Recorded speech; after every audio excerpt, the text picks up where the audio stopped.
Yeah. And do you not think they listened to you and the message they got this would be different? And it hasn't been different, and therefore that puts you in the same place as those politicians who said I wasn't in charge. If I'd been given responsibility for making Brexit happen, it would have... Think of walking into a live TV studio where the host's only goal is to tear you apart, and instead you walk out leaving them speechless. That's exactly what Nigel Farage did when he calmly dismantled every trap set for him, backed up his bold claims with hard facts, and turned the tables on his opponent. In a world where most politicians dodge tough questions, could this be the kind of leadership Britain needs? Do you recognise that some of the language you've used before and members of the Reform Party have used around immigration is divisive and inflammatory? I don't think anything I've said is inflammatory. What I've said is that for 50 years, we had net migration into Britain of 30 or 40,000 a year. That from the late 19... Nigel Farage has always been a polarising figure, but love him or hate him, there's no denying he knows how to handle pressure. Watching his recent BBC interview was like witnessing a master at work, dismantling an opponent piece by piece with calm, sharp precision. The host, clearly aiming to discredit Farage, walked into the studio armed with loaded questions and an overconfident attitude. But by the end, she looked visibly frustrated and out of her depth, while Farage stood composed and victorious. It wasn't just an interview, it was a moment that highlighted why so many people are turning to Farage as the voice of common sense in a sea of political confusion. How many migrants are you saying come to Britain? Well, 2.5 million have come to Britain over the course of the last 2 years. In fact, 1 in 30 people on the streets of Britain today has come in the last 2 years. Now that figure, I will say... Which is extraordinary. That figure, we have fact-checked that figure, and that... From the outset, it was clear the host had an agenda. Her questions were framed to corner Farage, to trip him up, and to make him appear uninformed or extreme. But here's the thing about Farage, he doesn't flinch. He doesn't dodge questions, nor does he fall into traps. Instead, he takes the bait, calmly dissects it, and flips the narrative entirely. That's exactly what happened when the topic of immigration came up, and the host thought she had him pinned. Intolerable productivity pressure. was an issue long time before migration and it's getting became worse. A political and it's issue. getting worse. So look, all I'm arguing is common sense. We're living through a population explosion. We can't cope. It's making us poorer and our living standards. Nigel Farage boldly claimed that a migrant a minute enters Britain, a figure the host immediately challenged. But Farage stood firm, calmly breaking down the 2.5 million migrants over 2 years with government data to back him up. By the end, it was the host who looked flustered, while Farage painted a clear picture of how unchecked migration strains public services, drive up rents, and worsens living conditions. We're living through a population explosion, he said simply, resonating with those tired of political vagueness. What's appalling about it? The fact that young kids can't get houses, the fact that rents are up over 20% so over the last 3 years. You're blaming migrants I'm blaming the population explosion. It's a simple... The host's attempts to counter him, meanwhile, fell flat. She tried to poke holes in his arguments, but Farage was ready for every line of attack. He explained how the government's failure to control immigration has contributed to falling living standards, pointing out that GDP per capita, what matters to individuals, has been declining. While the host struggled to keep up, Farage delivered his points with clarity and conviction, never wavering for a moment. Look, I'm going to launch, and by the way, I won't call it a manifesto, because the word association with manifesto is lie. I'm going to launch our contract on Monday, where I'll lay out all of the costings of our plans. All I can tell you is what we're doing is bold. This composure under pressure is part of what makes Farage such a compelling figure.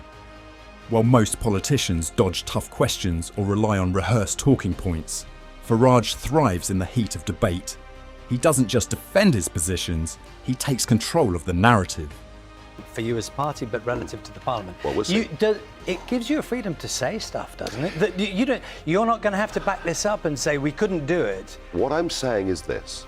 We have a Labour Party that's won already. The election is over. We all know that. Your viewers all know that. By the end of the interview, it was clear that the host's attempt to paint him as extreme or ill-informed had backfired spectacularly. Viewers couldn't help but notice how unshaken he was, even as the host grew visibly irritated and desperate to regain the upper hand. And a moment ago you said you're not about conformity. That just sounds like everybody else. Every other political party would say. Farage's approach to politics is refreshingly straightforward. He doesn't sugarcoat issues or dance around controversial topics. Take immigration, for example. While many politicians avoid discussing it in detail, Farage confronts it head-on.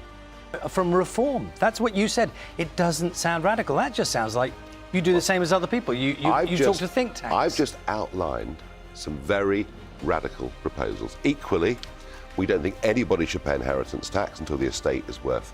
He doesn't just highlight the problems, he backs them up with data and explains their real-world implications.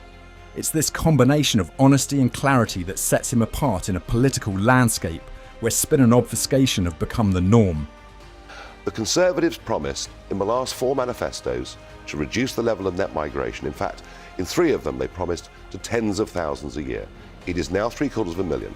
That is a complete breach of trust with the... But the interview wasn't just about immigration.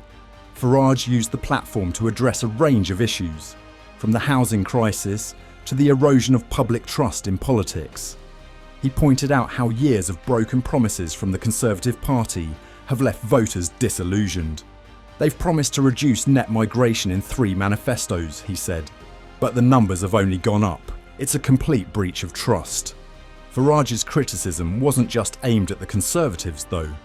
He called out the entire political class for failing to deliver meaningful change, emphasising that it's ordinary people who bear the brunt of these failures. You were one of those telling us what it would be like, and it hasn't happened. Well, let's fact check this, shall we? What I said in the referendum is we would be in charge. And whether we got things right or got things wrong would be down to us. Now, there was... What's remarkable about Farage is his ability to connect with people across the political spectrum. Whether you're a disillusioned Conservative voter or a frustrated Labour supporter, it's hard to ignore his message. He speaks plainly, addressing issues that many politicians are too afraid to touch. And while his critics accuse him of fear-mongering, his supporters see him as a rare voice of truth in a world of political double-talk. I mean, very but different. That's an easy get-out. That's a bit like where you are now in reform, where you're saying, I'm not in charge. In 2019, right, in the general election, I stood aside in over 300 seats to give Boris Johnson a free run, to get Brexit over the line and to deliver the promises that he made. The BBC host, on the other hand, epitomised everything people dislike about mainstream media. Her questions weren't aimed at fostering genuine debate, they were designed to trip Farage up. But when faced with someone as prepared and unflappable as Farage, those tactics fell apart. Instead of making him look bad, the host only succeeded in exposing her weaknesses. Her frustration was evident as the interview progressed. And by the end, she was visibly flustered while Farage remained calm and in control. But be in no doubt, we are in charge of these things. Brexit gives us self-government. That doesn't guarantee success, but it does mean we're in charge. This moment wasn't just a win for Farage. It showcased why his popularity is rising. Reform UK, his party, is reportedly growing faster than the Conservatives. Farage's focus on immigration, economic reform and rebuilding trust resonate with frustrated voters seeking honesty and real solutions. In a landscape of broken promises, his no-nonsense approach stands out. One of the things we've been trying to do is get firm numbers from all the parties, full costings. How much will that cost? That is an enormous cost. It's about 50 billion, but it's also very imaginative. As we all know... What is that? Sorry, imaginative. What do you mean by that? But it's not the kind of thinking you get from the others. Because, Okay, because they stick with orthodoxy. Polls are beginning to reflect this shift. Reform UK has been making gains, even overtaking Labour in some areas. It's a clear sign that Farage isn't just winning interviews, he's winning over the public. And as his support grows, the established parties are starting to take notice. Hence the rationale to raise the tax threshold. Absolutely. That 100 billion, you say, is that from young... Do you say that number's from young people not working? So no, that's that is the the whole benefits on bill. benefits. However, since the pandemic, a growing number of young people are saying they've got all sorts of psychological problems. What's more, Farage's rise isn't just about dissatisfaction with the status quo. It's about trust. People believe he's genuinely committed to fixing what's broken. whether it's young people unable to afford homes or workers struggling to make ends meet. Farage is tapping into real frustrations and offering a vision for change. So, what are your thoughts on this? Let us know in the comments below.